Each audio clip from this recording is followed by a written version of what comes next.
estuvo con él siempre afuera porque no aguantaba.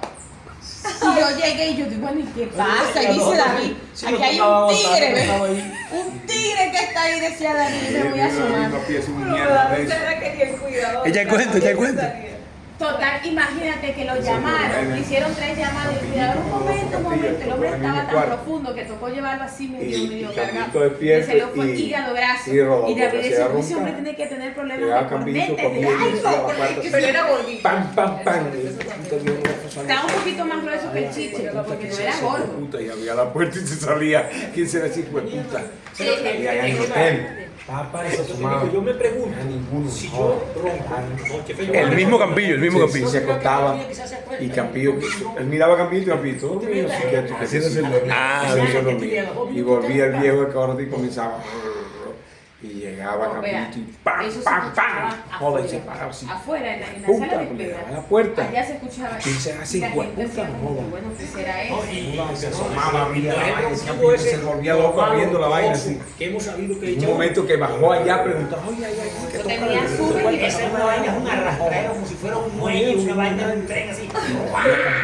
Tiene problemas. Descansaba como un hijo. Un momento que le dio tan duro a la puerta que lo comenzó, ¿Cómo dormiste esa noche? que prendió una botella de cerveza que tenía al lado de la cama y se le fue. Fría. Y eres tú, hijo de puta, nene, eres tú, man. Mario, pate tu botella. Nene, nene. Se quedó y lo miraba, y eres tú, nene. Pate tu botella. No, y Campillo se quedó encargado porque yo me quedé embalo. Menos mal que esa Eres voladora tú, se nene, ve hijo de buena. puta, le decía. Hola, Él tuvo que quedarse quieto, no quedó con una botella. Se le acercó así. Bueno, y eres tú, A las nene. 9 de la mañana.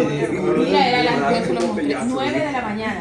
Mira, y no es mentira, es que yo no quiero hacer ¿Cómo hacía para ir hasta la puerta?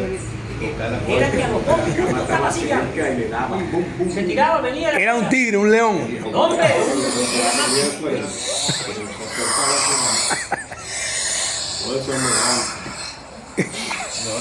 Pues era como un lamento. Ese tipo se va a hablar de ahí. Y ¿saben quién Es una enfermedad. No es más, te digo la verdad, había sonidos más fuertes. Vicente Lo que Paz, pasa es que yo en era el una momentico cosa, está. Sino que se estaba cerca. Pero es que había muchos tipos de sonidos de ronquidos del mar. Era una cosa así Mira, horrible y primo, así. Vicente Paso roncaba tan duro que uno pasaba por la calle de noche y lo escuchaba.